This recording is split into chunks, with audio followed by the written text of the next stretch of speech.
Good evening to the office bearers of both the institutes, and also for the august presence of all the invited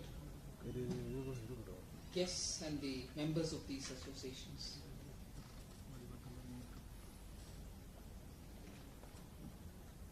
I'm glad to be sharing some of my thoughts briefly, and also post that an interaction, I guess, with you on issues on which you would want to engage.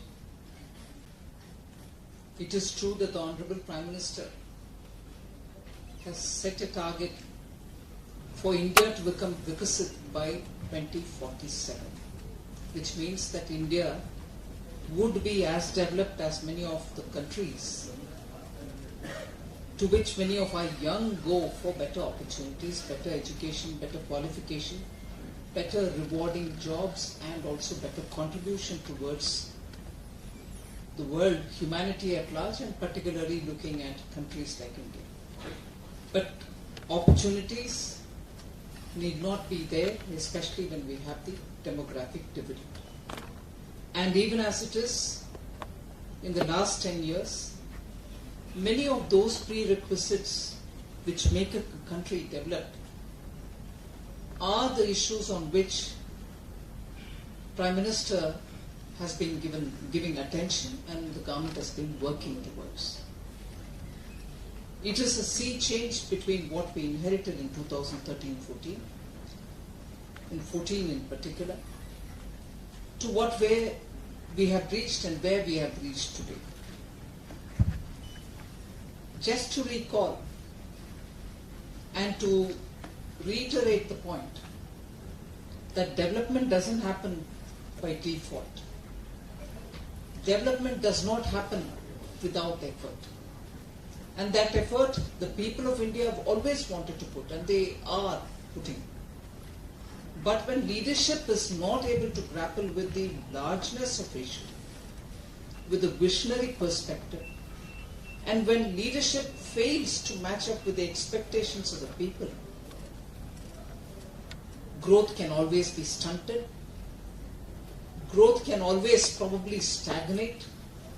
And even worse, growth can remain in such order that it can contribute to backward growing or negative growth. And this is not something I'm putting in terms of words, but I'd like to bring to your notice, which I'm sure you're already aware of, because this is election season.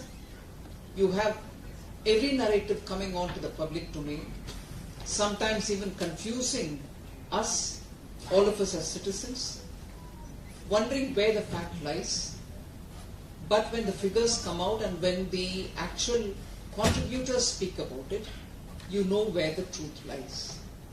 So on this growth element alone, and how lack of leadership can make it remain stagnant, is something where I would like to spend a minute on, to contrast between what was the situation of India in 2004 when Vajpayee-led government was voted out.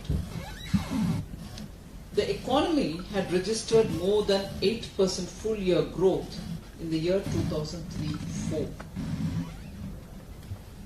Average inflation for the fiscal year 2004 was under 4%. Gross NPAs in public sector banks had become half of what it was 5 years before that. Focus on capital expenditure and infrastructure expenditure had led to Golden Quadrilateral and also PM Gram Sadak Yojana connecting all the rural areas of India. Foreign exchange reserves were healthy. When I say healthy, they were good enough to take care of 17 months of imports. And this is till the end of March 2004. 17 months of imports. Till the end of March 2004, we had enough reserves to take care of 17 months.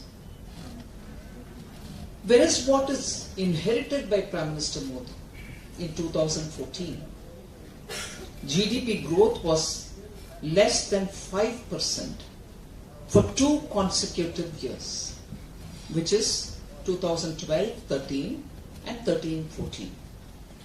India averaged double-digit inflation from 2009 to 2014. Corporate investment had slumped. Inspector Raj, red tapeism, tax terrorism were all the ingredients to what became a fragile 5 economy. Investment in infrastructure had collapsed so much due to the policy paralysis. Capital expenditure, and I give you the number here, capital expenditure as a percentage of the total expenditure literally halved under UPA rule. It had fallen to 16% in 2013-14 from 31% in 2003-4. Pace of highway construction fell to a third, while Vajpayee-led NDA government added 24,000 kilometers of national highway in 5 years. That is an average of about 4,800 kilometers per year. UPA added only about 16,000 kilometers in 10 years. Naturally, you can calculate for yourself 1,600 kilometers per year. Indiscriminate lending by banks resulted in a huge NPA crisis when Prime Minister Modi took over in 2014. It didn't just affect the banks, the companies' balance sheets were also in severe distress. Pervasive corruption and scams had completely hollowed out the exchequer and brought disrepute and also total distress in the governance mechanisms. Fiscal and revenue deficits were spiraling completely out of control. Foreign exchange reserves had plunged, and there was a fear that we might reach the pre-1991 situation. So that was 10 years of UPA rule. The reason why I'm saying this, we are at a time when, as citizens of this country, particularly company secretaries who look after the health of companies, chartered accountants, management accountants, and eminent citizens of this country who have a thought leader's role in the society, we need to underline the fact, even when we have small informal discussions among friends and family, that growth is not guaranteed. It's not going to happen by default. You are now 5th from 10th. You'll automatically reach the 3rd. So what is the need for a Prime Minister like Modi? Is a conversational point which the opposition wants to set as a narrative for this election. I completely like to destroy that narrative. You saw the data, what was inherited in 2004. You're seeing the data, what we inherited in 2014. It's a thorough mismanagement of the economy. In those 10 years, India went backwards, if I can say, by that entire decade, the dark decade. And today, where we have reached the 5th largest economy's position, and with confidence where we are able to say that we might reach the 3rd within the next few years, we need political stability. We need clear vision. We need intensive action in every aspect of the economy. Or else, we run the risk of having another decade or 5 years of red tapeism, corruption, policy paralysis, and as a result of all that, the problems in your foreign exchange management, in your fiscal deficit, in the way in which balance sheets of companies and banks can go down the drain. We can't afford that. India has come out of a big malaise. And today we have reached a stage purely because of the majority that this government has been blessed with by the people of India. And we are blessed with the leadership which understands that nation is important, not my family, not my dynasty, not my party.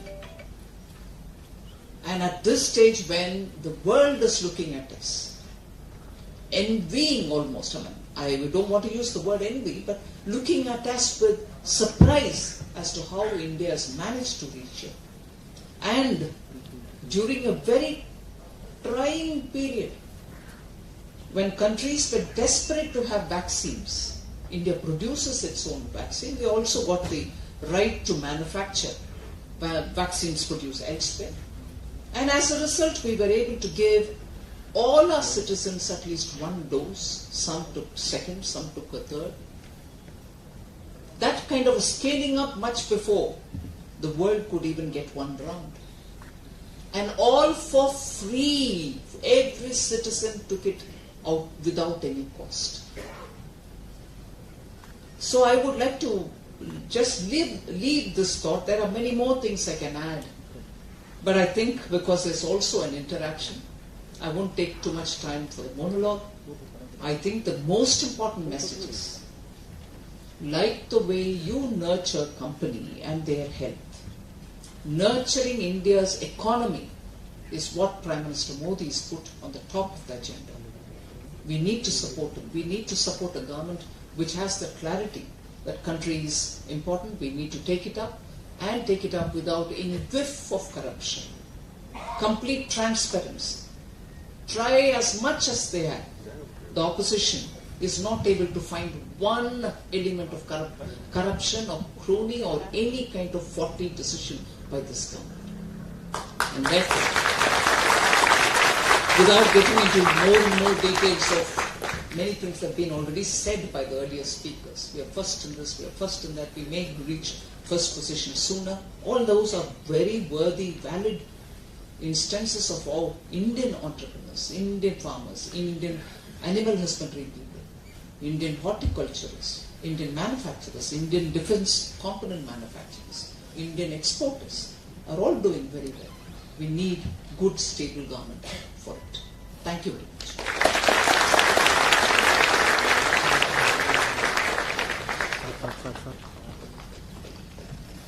Thank you very much for the encouraging words, madam. Moving ahead, I would like to request